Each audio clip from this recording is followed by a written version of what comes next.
So we ended 2014 with the US Marshals auctioning off some more of their Bitcoin. Enter 2015 and we see the arrival of the banks and them trying to figure out a way to how to have blockchain without Bitcoin. This was the year that we had blockchain, not Bitcoin. And in fact, I'm going to skip ahead to this headline from Bloomberg Markets on October 25th, 2015. And it has on the cover Blythe Masters, the former head of the precious metals trading desk over at JP Morgan. And it's all about the blockchain, they claim.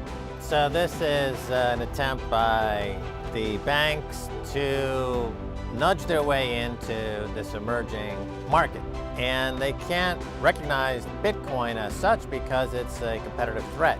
So they've decided that the underlying technology of blockchain is something that they want to be involved with, and that if they can push blockchain over Bitcoin, they can get into this business but without having the competitor of Bitcoin. And Blythe Masters is a well-known character on Wall Street who created and invented the credit default swap to help Exxon avoid all kinds of taxes and environmental penalties. There is a very good quotation by Bill Gates writing on a book in '95 that the internet will not be important. What will be important is instead the highway of information. Internet will just be a small part of the highway of information, but the most important thing is not the internet, is what is the concept beyond the internet.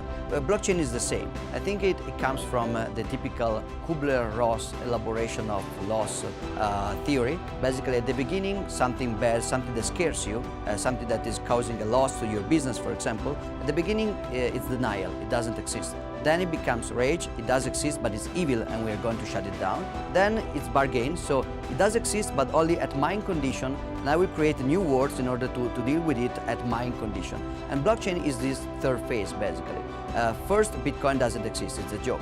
Then Bitcoin does exist, but it's dangerous and we're going to shut it down.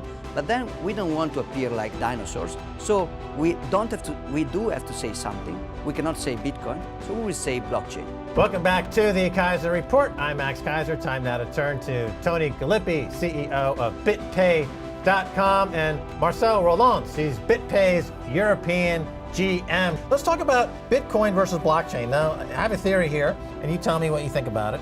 My theory is that Bitcoin came and the bankers missed it. They completely missed it. They didn't understand the technology. They didn't understand the beauty of it. They didn't understand how it can transform finance and economics. Then, a few years after that, the penny dropped and they said, oh, you know what, this is ingenious, but they couldn't admit the fact that they missed it, so they talk about blockchain instead.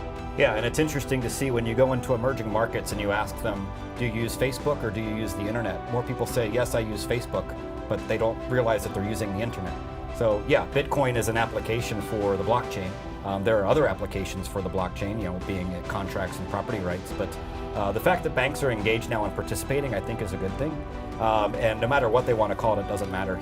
They're still building on the same platform that we're building on. In the beginning, when Bitcoin was seen as a rebel technology almost, and it was seen as fighting it. The white paper from Satoshi mentioned, after the 2008 crisis, a certain distrust of the banks in some way. And yet now the banks are adopting it, and this huge cost efficiency that comes with moving money through the ledger. I mean, are the banks simply going to use the cost efficiency to pad their own pockets, number one? Number two, do we care? They may. I think the best analogy is the telecom industry when voice over IP came out. They adopted it under the hood, and for a while they were still charging carrier rates for all the calls, even though they were realizing a lot of savings underneath.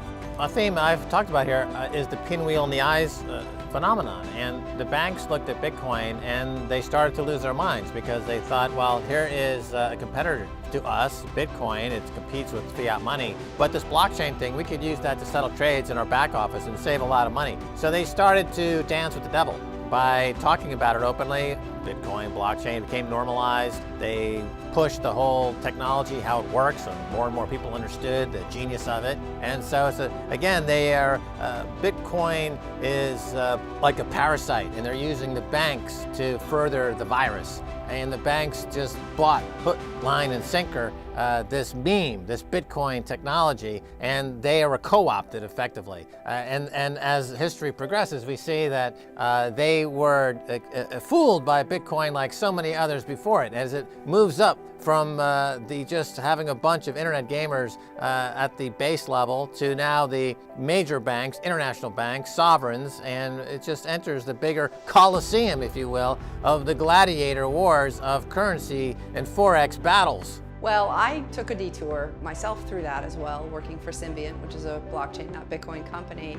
And I thought in the beginning that that was the way that the blockchain adoption would go. It's almost like, to use Andreas Antonopoulos' analogy, intranet before internet, the walled gardens before the CTOs were willing to open up their own corporate architecture to the internet itself. And essentially the blockchain, not Bitcoin, was going in that direction. Banks are members of the Federal Reserve System. We've seen over the past few years, they have all this free money of quantitative easing that the Federal Reserve Bank prints uniquely for them, these participants in this global financial system.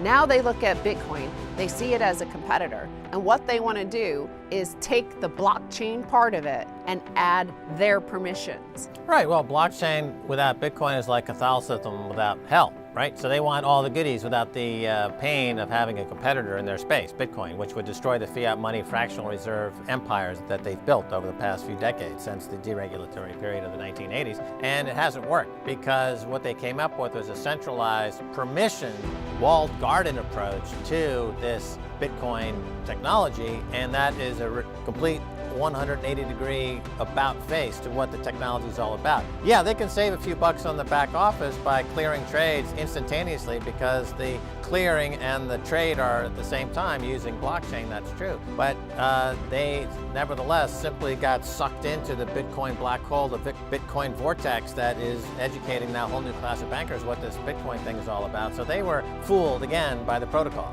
I believe that banks at some stage, they already went through the phase of trying to deny Bitcoin's existence and laughing at the people in the very early days. They then tried to co-opt it and take the word Bitcoin out of it and use the word blockchain to popularize. And that tended to actually create lots of attention to our industry and attention to Bitcoin in the end. Now I believe that Bitcoin is going to be adopted by most of the major and powerful financial institutions as they launch their cryptocurrency and Bitcoin exchanges. This will create a two-tiered market. The first market will be people using Bitcoin as it was designed to be used, on a hardware wallet, peer-to-peer, and independent of any financial engineering that can manipulate the money supply of Bitcoin. And then there'll be a regulated market, and the regulated market will be people that provide all their documentation, give it to the exchange, give it to the bank, and then the bank will enforce the regulations and rules about where you can spend it. And then eventually they'll create derivatives products and rehypothecate it and create a fake synthetic Bitcoin. Those two things are going to exist side by side, and they're both going to have their use case. Many people might onboard through the banking's version of Bitcoin, and then they realize when they can't spend their own money, own their own money, and that it's rehypothecated through a synthetic financial product, that they might actually want to own their own money, spend their own money, and engage in the monetary policy that rewards the saver rather than the person taking money.